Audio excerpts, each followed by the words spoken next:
Greetings! Today, we are replacing Alton Brown cooks food with Alton Brown cuts food.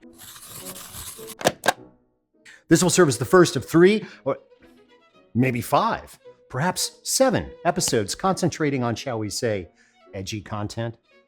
Now, while certain members of the psychiatric community have assured me that I am not suffering from aichmomania, I am a cutlery enthusiast, and under the auspice of collecting, have gathered unto me, well, a great many edge devices, designed specifically for culinary engagement. These are just the ones I keep at the office. Now, today, I offer just a wee slice of basic opinion-driven cutlery information in hopes that it will be of some use to you in your own kitchen life. We will not be mincing words on matters metallurgical today, nor will we be cutting too deeply into the finer points of knife style or complex maneuvers, although things are likely to get a little dicey. Let's review some knife anatomy, shall we?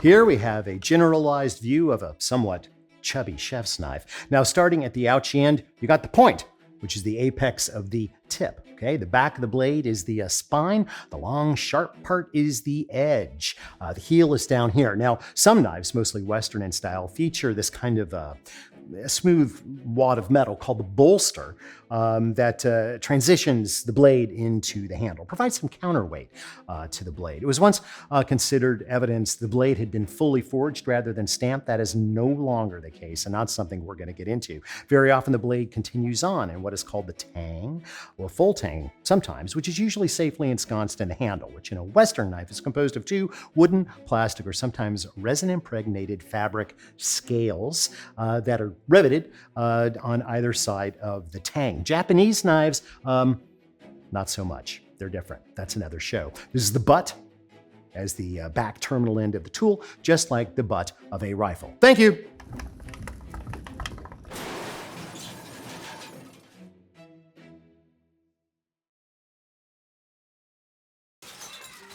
Although there's been a lot of mixing and morphing of knife styles over the last century, for me it still breaks down to Western-style knives and Asian, specifically Japanese-style knives. Now, this doesn't mean that there aren't Botswanan-style knives or Thai-style knives or Nordic-style knives. There are, and many, many more. Heck, we could do an entire season on the Chinese vegetable cleaver, and we may. But Western-style knives and Japanese-style knives are the most commercialized types in this country, so that is where we are going to start. Now, Western knives have 2 important traditions, French and German. All right, here's a French 8-inch chef's knife next to its German counterpart. Now, as you can see, the French knife, which is thinner, a little lighter, has a straighter cutting edge, okay? Good for push-pull cutting, while the German knife is thicker and heavier, has a curvy belly, suitable for rocking through things like piles of herbs. Both styles replicate their basic shapes through a wide range of sizes. I mean, basically, these are the same knife, just, scaled. Look, they're the same. Okay, this one's obviously smaller. Okay, now, hear this. Regardless of how wonderful a knife you purchase, it will quickly degrade if you do not maintain it. And that comes down, in my opinion, to 4 things: how you store it, how you use it, how you clean it, and how you sharpen it. We will begin with storage. I want to start by saying I hate knife blocks, okay? I hate them ferociously. They get dirty, and when they get dirty, they're impossible to clean, so it's like sliding your knife into a sewer pipe. They're also ugly. They take up a lot of space.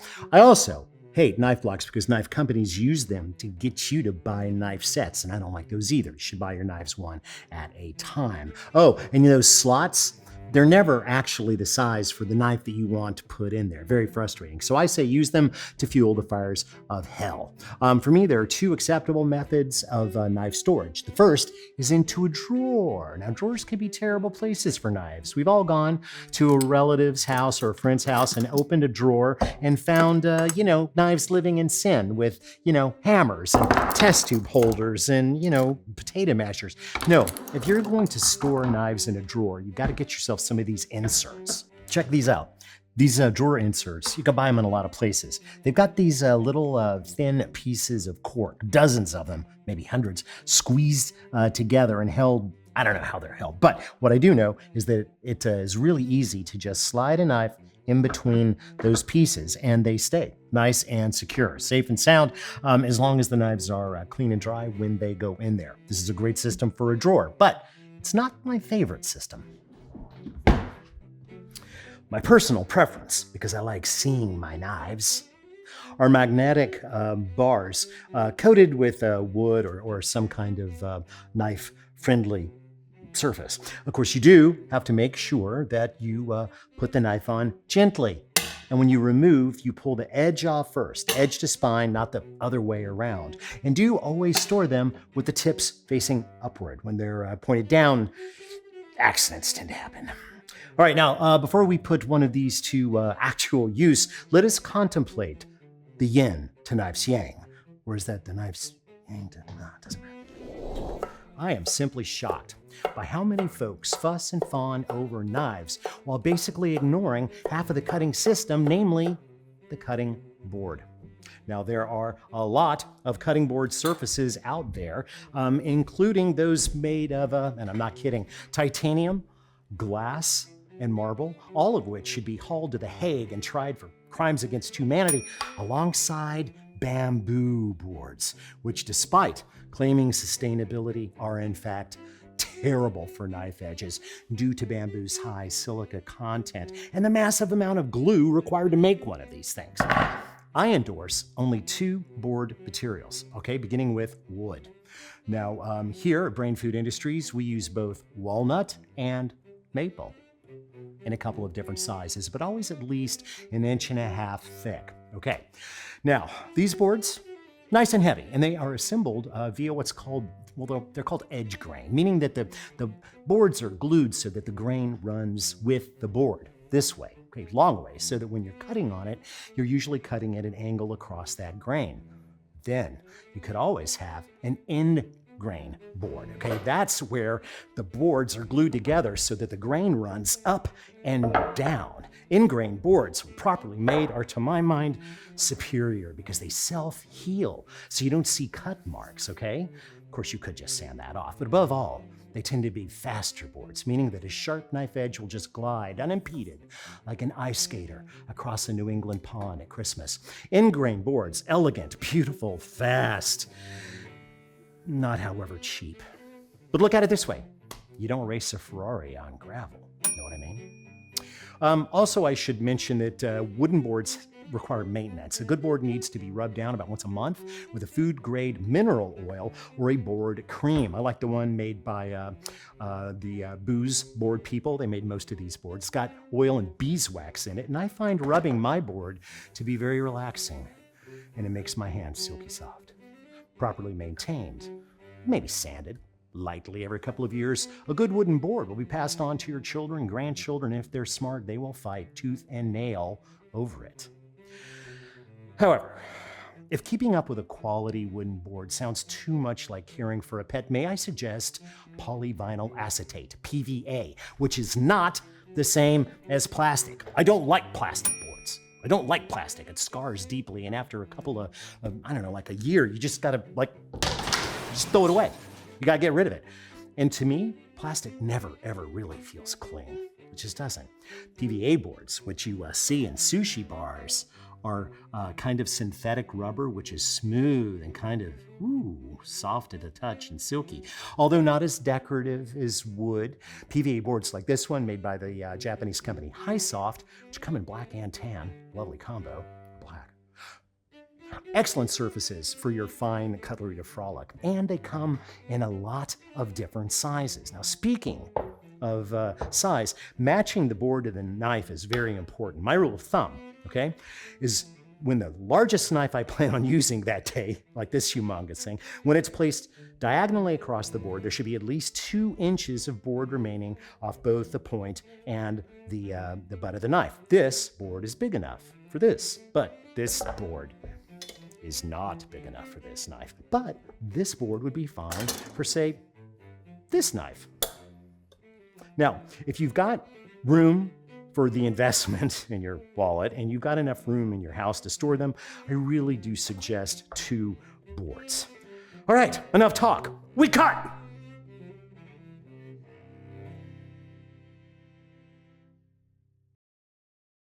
I can think of no better practice for basic chopping, dicing, and mincing than making salsa, as it requires, well, quite a few cuts. Now let's review our software. Let's see, we've got 4 jalapenos, very nice, 6 Roma tomatoes. You really do need to use Romas. If you've got like beefsteak style tomatoes, they don't make as good a salsa because they're more watery. 4 cloves of garlic, 1 red bell pepper. Now, this is one of the only places that I use these without charring them, although we could char. 1 nice big size onion. Now, some people prefer a little less onion. You could go down to half a cup if you're not a big onion fan. I really like onion. In fact, I like it to be one of the primary flavors of my salsa. Also, if you've got a red onion and you prefer that, go with the red onion, a little bit on the sweeter side. I like the bite of the white ones. Next up, 2 ancho chilies, which are just dried poblanos. But we can't call them dried poblanos, we have to call them anchos. So.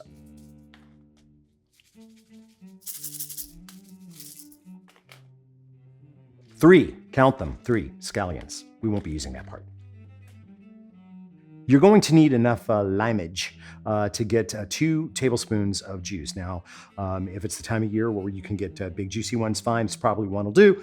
In my case, I'll need 2.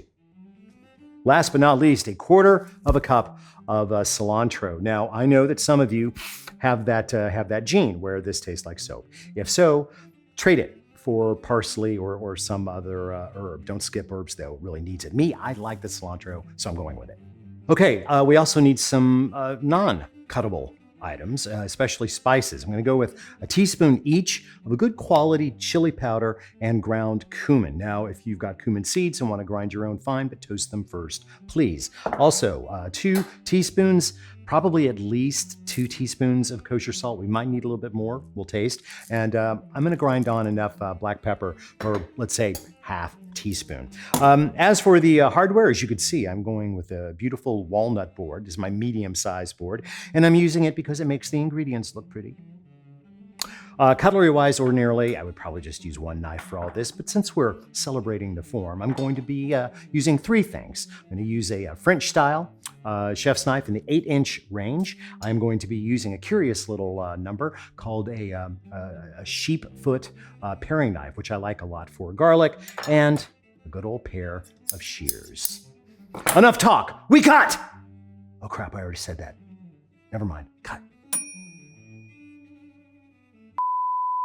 The reason that there is so much debate on the proper way, and no, I'm not crying, you're crying, the proper way to chop an onion is this is a fairly complicated critter. And to choose properly which way to chop it, we should really consider something of its inner architecture, okay? There appear to be circles within circles within, well, half circles within half circles within half circles, but it's a lot more complicated than that. These are actually cross-sections of spheres, half spheres inside half spheres inside half spheres. It's complicated, which is why, you know, the peeling the onion is the metaphor that it is. Now, the classical approach, at least if you're a Frenchman, is to make a series of cuts this way, and then cross chop, okay?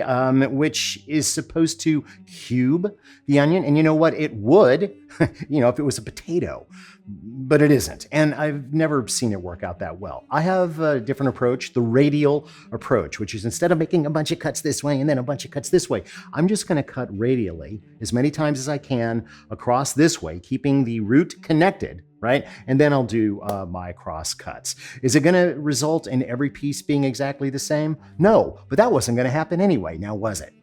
So I'm gonna pull my onion way out to the end of my board so I can get my handle down low like this. And making sure that I have the root end, see, root end facing there. I'm gonna just cut through like this. I am not cutting all the way through the onion, am I? No, I am not. I'm gonna reach my hand over. I know that looks tricky, but you will not get in trouble as long as you maintain a good grip on your knife. And by good grip, you notice I don't do this. You can. I do this. I'm a blade pincher. That gives me control over exactly where the blade is going to go. The rest of the fingers give some just support to that. Holding here, things can twist. I don't feel I have as much control. Do not do this. I don't ever want to see this, because you do this, your finger slips, and guess where it is? Oh, it's almost, yeah, you're all over the place. Besides, this doesn't control as much as you think. Pinch this part of the blade up by the spine and all will be well. Okay, now I'm just going to cross cut here now. I don't really care about this being incredibly small. I like my salsas on the chunky side, right? Oop.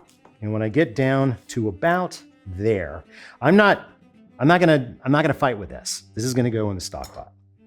That gives me what I call a rough chop, which is perfectly fine for this application. So I'm going to complete the onion. If you don't like onions flying all over your board, once you cut through, you can always put your finger down and just pull things off. Now notice, I can do this with my eyes closed. And the reason I can do it with my eyes closed is because the fingers of my left hand are telling the knife where to go. The knife is always, the side of the knife is always in contact with the fingers, these two fingers of my left hand. My right hand is driving the knife, applying the force necessary to move with that forward cut, but it is my fingers of my left hand that are telling it where to go. This relationship is absolutely critical.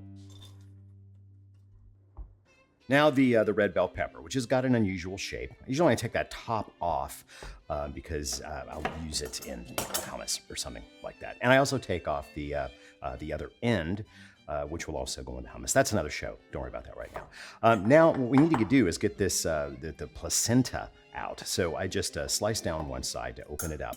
And all the seeds, if it is ripe, will stay on that placenta. So you could just pull it out. Now I also want to get all of these the spines, these ribs out, along with some of that membrane, which doesn't taste very good and has a nasty texture. So I just lightly cut across that. And I'm not actually angling down into the meat of the pepper. I'm kind of pushing the whole knife blade down and then just gliding across it. Then I cross-cut into basically the 4 flat fillets, and then slice those into sticks. And you can do skin side up or skin side down, doesn't really matter to me. And then cross-cut for the dice. So you notice when I'm trying to cut something into thin strips, I use a pull stroke, and when I'm trying to chop it into smaller pieces, I usually use a push stroke. That is with the French knife. Gives me more control and means less buildup of food on the side of the blade. I'm happy to call that a fine dice. Right, when it comes to getting the skin off of garlic, a lot of people just give it a pop with the side of their chef's knife. I don't go around smacking the side of my chef's knife willy-nilly if I don't have to, because you never know. Something could happen. It could. I use a board scraper for that, literally, because I have it. It's right here. I'm already using it. So just a pop. I live in a house with dogs. If I was doing this on the side of the blade, I guarantee you one of my dogs would jump up on me and I would end up with 12 stitches. Skins will come right off. I know a lot of you are going to say, I know a better method for this. Good. Use your method. I like doing what I'm used to. I'm old. Well, I'm a mature, ripe. I'm not old, I'm ripe. When it comes to getting as fine a mince as possible on garlic, you know what you could do? You could just grate it on a microplane grater. You could do that. You could just grate it. But we're not. We're going to actually go through the procedure here. And now, I'm not going to lie. I would very often just do this with a chef's knife. Until you're really experienced with that, though, I do think a paring knife is better. I'm going to use this little sheep foot that I was talking about, and I'll show you why. Because it's going to actually make full contact with the board all the way to the tip. A regular paring knife kind of curls out. So just take your sheep foot and just make those little lateral cross marks, just like you would with an onion. And you can actually just hold it together with your fingers like that. Okay, so it'll fan out. Notice the root end still holding things together, right? And then I look across and I might make just one cross cut like that. And then just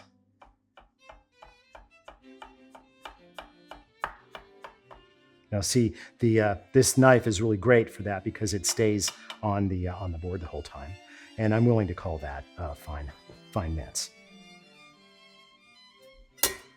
A lot of people will break out the gloves when they're handling chilies because they don't want to then touch something else and get burned. And I know how that feels. I have inadvertently scratched my eye after chopping some of these and screamed for half an hour. I don't get out the gloves for something like this because I can wash my hands when I'm done. And you know what? I'll just remember not to stick my finger in my eye. It's your choice.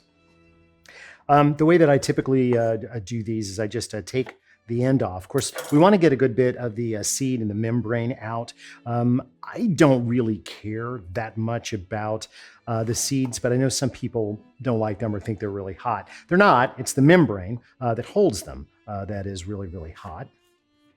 And that we can get out with my friend the grapefruit spoon. I just typically kind of just scrape around, take it up in your hand and just kind of scrape, right?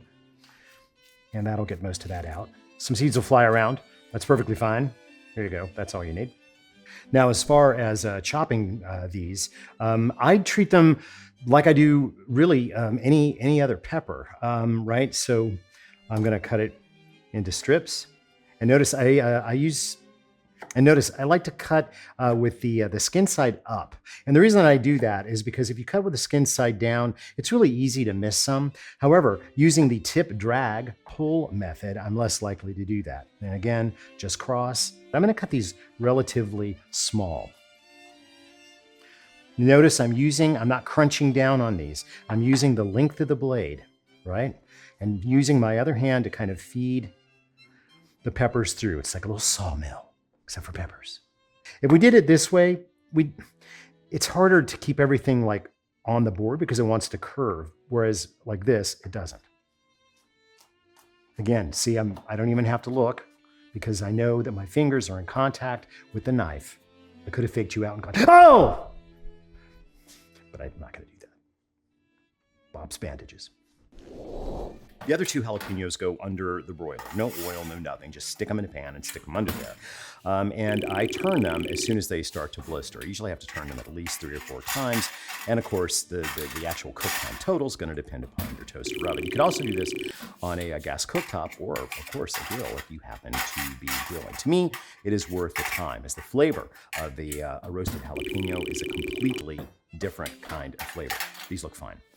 Now, I just get them straight into water because that will immediately loosen the skin, which we do want to get rid of. You just kind of pull that all off.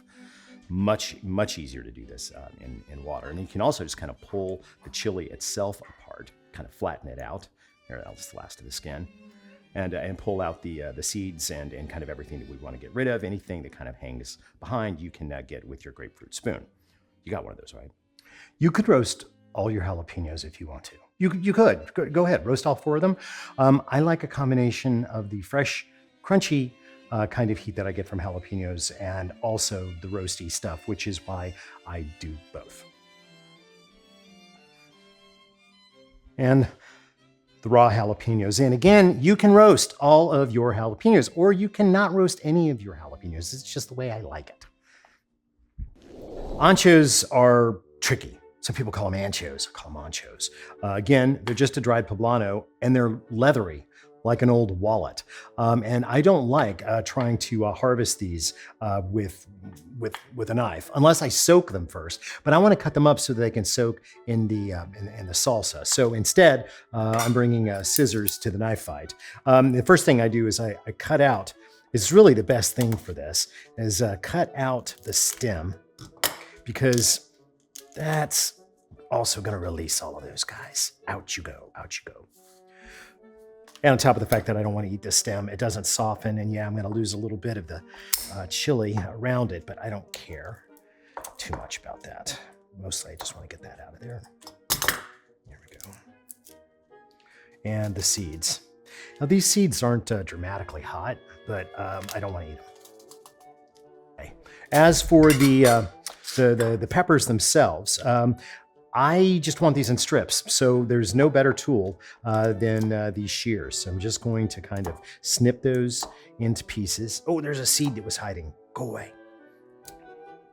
Into small pieces. You want to try to do this with your knife, you can. It is like cutting up a wallet. Very old wallet. A wallet that you found in the desert.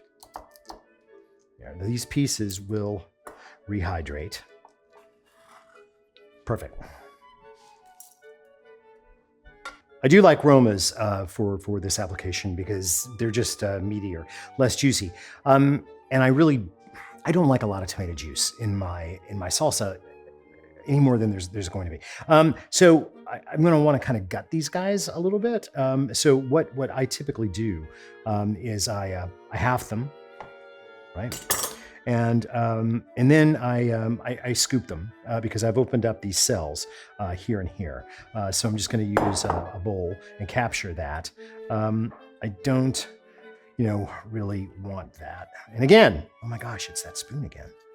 There you go. As for the little the stem chunk there, I'll worry about that when I cut them up. But first comes the gutting. Okay. Now, as far as chopping these up, I'm going to scatter these into a lovely tableau. I try to keep all the uncut stuff over on one side. As again, this is where I might have to break my own rule. Depending on the sharpness of my knife, oh, I'm good, never mind. You might have to cut with the skin down because tomato skin, notorious for being difficult. There again, I did a pull cut, and now I'm going to do a push cut. I don't do this business. And I don't do that because it mashes food, it squirts things out, and it almost never makes it through the skin. Sharp knives are quiet knives. There doesn't need to be a lot of pounding. There you go.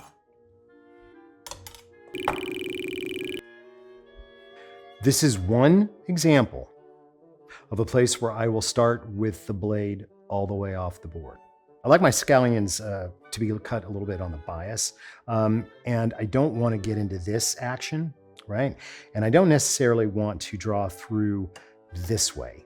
I could, but it doesn't seem as natural to me as going like this. And I'm not going to go into these. I don't want those in the salsa. So that's it. You don't have to cut them up any more than this because as we toss them around in the salsa, all the little rings are going to separate.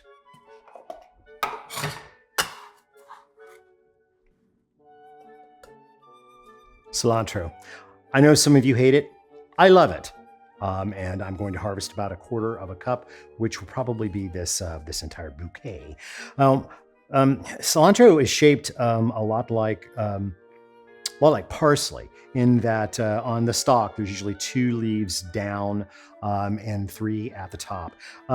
I don't mind getting a little bit of this stem up here, but I don't like this stem down here. So I do pull those off and then just kind of strip off the top. I don't mind that in that configuration.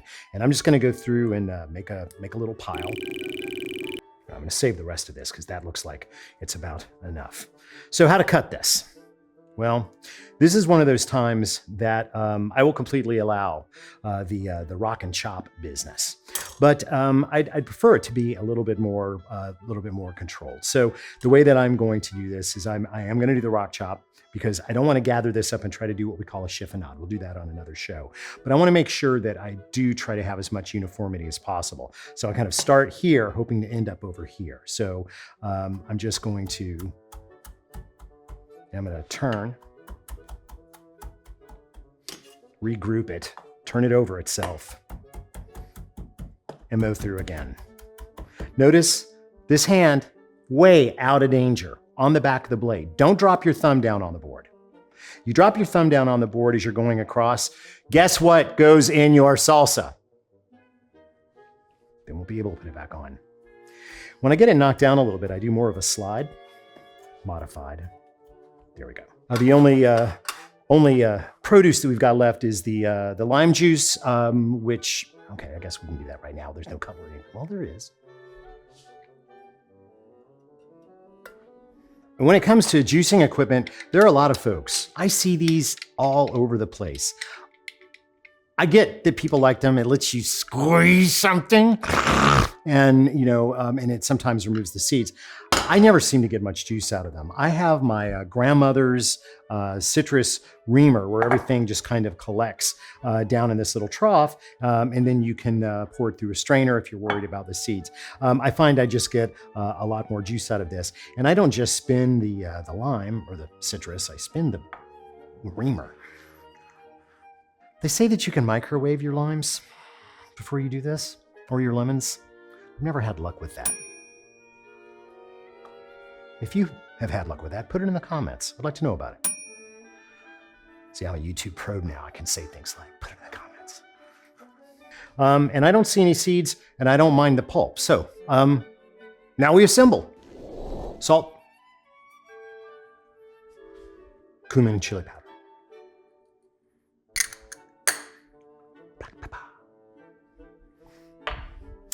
And something I didn't mention when I was going over all the ingredients, we need about a tablespoon of olive oil, any kind, not extra virgin.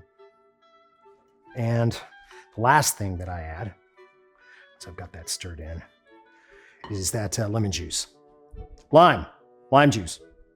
Lemon juice would be totally different. All right, come with me. Cover your new salsa and refrigerate for at least 2 hours. Did I say 3 hours? I meant 6 hours. Look, here's the real truth here, is that the longer this sits, the better it will be up to a point, which is really about 6 hours. For one thing, there's a lot of flavors there that bugging here, need to meld. The other thing is that the ancho chili strips need to fully hydrate and then give off their flavor. So if you've got 2 hours, 3 hours, 6 hours, be good. Okay.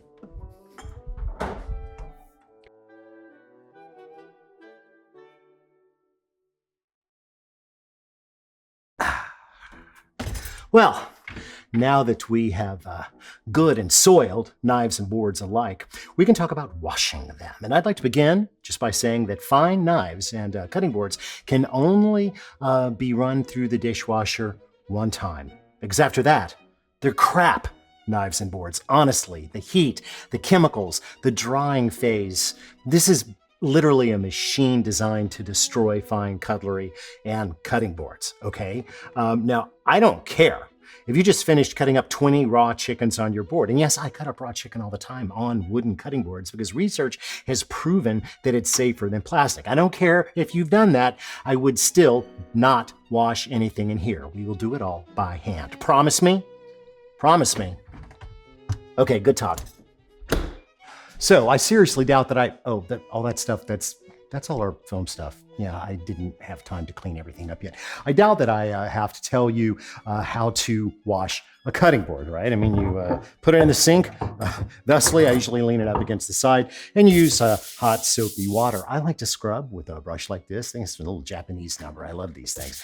And then, of course, you rinse, and then you air dry, and everything's perfectly good. I would understand, however, that this is not intimidating, but washing kind of a big, slippery, soapy piece of metal with a high ouch factor could be a little bit entertaining. And I don't know how many times I'm gonna go to somebody's house when they're having a party and you stick your hand in, and it's just, there's just this knife in there. It's like swimming at Amity Beach on the 4th of July. Terrifying. And I have seen blood on the suds, my friends. Oh, I have seen blood on the suds. Wasn't mine though. So this is the method that I use for washing knives. And I used to wash dishes professionally at a restaurant, so you can trust me about all this. It actually has to do with either you're going to need a flat surface like your board, which is preferable, or even the back side of the sink. And here's what I do. I just lay the blade, see, flat against the board with the knife sticking out. Then you just take that brush and you just go to town because that edge, there's no way that it can get up and into your business, right? Then flip it over and do the same thing. The handle, of course, can be done separately, and then you rinse, dry thoroughly, whether it's stainless steel or not, and store safely, and not in a block. You promised. Now, A good edge will require occasional maintenance, and this typically comes in two forms: sharpening and honing. And no, they are not the same. Now, let's just say that this large foam rubber model is your knife, and this is your knife's edge, only foam rubber. Now, after a while, even a hard Japanese-style blade riding on a good board will get dull. That is, the actual material at that narrow edge wears away. It literally looks something like this.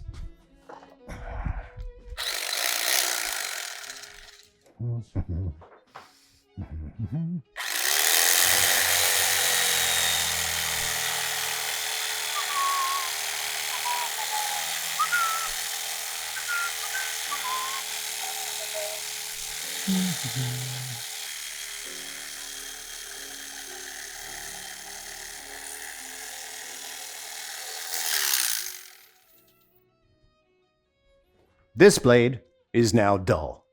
Yep, zero ouch. To bring it back to full potential, it needs to be sharpened, meaning that some of the material on either side of the bevel, needs to be removed in order to reshape the edge. Now, many devices are sold that allow a home cook to sharpen their own, and I do not own even one of these devices. That's because I want my knives to be sharpened either by a high-speed grit-infused belt or a series of whetstones. In either case, by a sharpening professional. Could I do it? In a pinch, on a stone, maybe. But honestly, I demand a level of edginess that can only be rendered by a professional. So I send my knives out once or twice a year, depending, of course, on how much I use the darn things. But this is not to say that I do not maintain my edges, because I do strive to keep them in true. Let us look at another edge.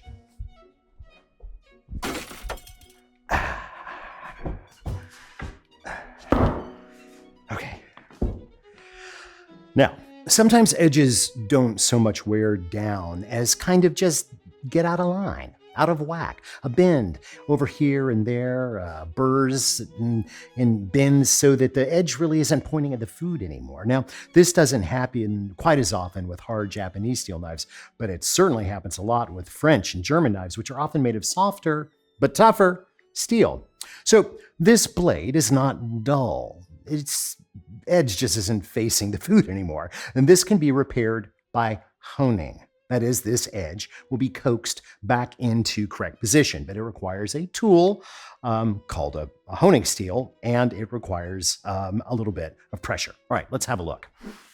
Now, there are a lot of different styles of honing steels out in the world, but they're also easy to mistake or confuse with more aggressive sharpening sticks. Now, here are just a few of the absolute basics. Round honing steels are traditional, very common, and if properly applied, can coax an edge back onto the straight and narrow. I'm not a super huge fan, quite honestly, of the round steels, because the actual contact point against the blade is, for me, a little aggressive. I also don't like them because they typically come in knife kits with knife blocks, and you know how I feel about those. Now, ceramic rods, they can do the job as well, and they're preferred for a lot of people that have Japanese-style knives that are harder. But beware, they do remove some material very hard. They don't just bend it back into place. They finally grate some off. I do use these on some of my harder metal knives.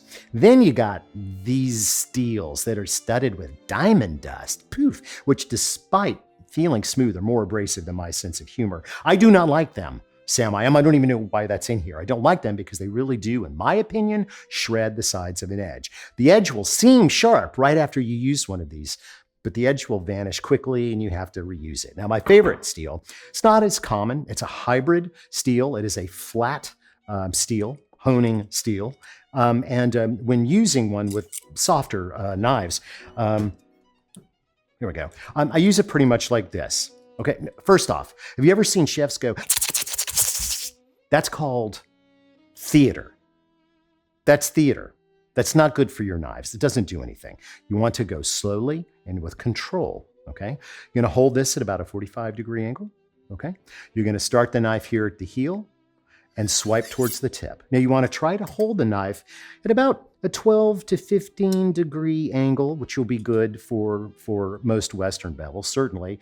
And you just, a few passes on each side, 4 or 5, very calm, just a little bit of pressure. And you'll actually slowly start to hear and feel the rough edges go away, just smooth right out. Ooh, that's all you have to do. That's it. Now, how often? Well, if I'm getting ready to do like a bunch of prep work, I will do this right before I start. Otherwise, about once a week. Now, keep this thing clean, okay? Because metal shards can get in there and that could cause a bit of damage. All right, end of lecture. Oh, salsa. Well, it has been a few hours and our salsa has certainly had time to bloom, so to speak. Let's get in here. You know, to call salsa a major culinary multitasker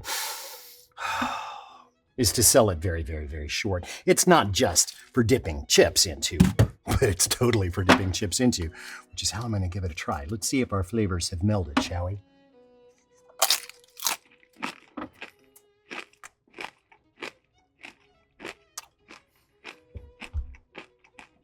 The ancho is soft, and its smoky heat has worked its way through the whole. Everything's there. I'm tasting both of the jalapenos, and there it is. Oh yeah. There's a little something going on there for sure as far as the heat department goes. Now, we all know that salsa is excellent with a massive host of foods from south of the border, but heck, I put this stuff on everything from grilled chicken, grilled fish, peanut butter sandwiches. I'm not kidding. You know, I even heard that you can take a bunch of tortilla chips, put them on a pan, melt cheese on top of it, and then put salsa on top of that. I think I'm going to try that sometime. Now, if you'll excuse me, I'm not going to let you see what's about to happen between these chips and this bowl and my mouth. See you next time on Alton Brown Cooks Food or Cuts Food or whatever I'm going to do. Oh,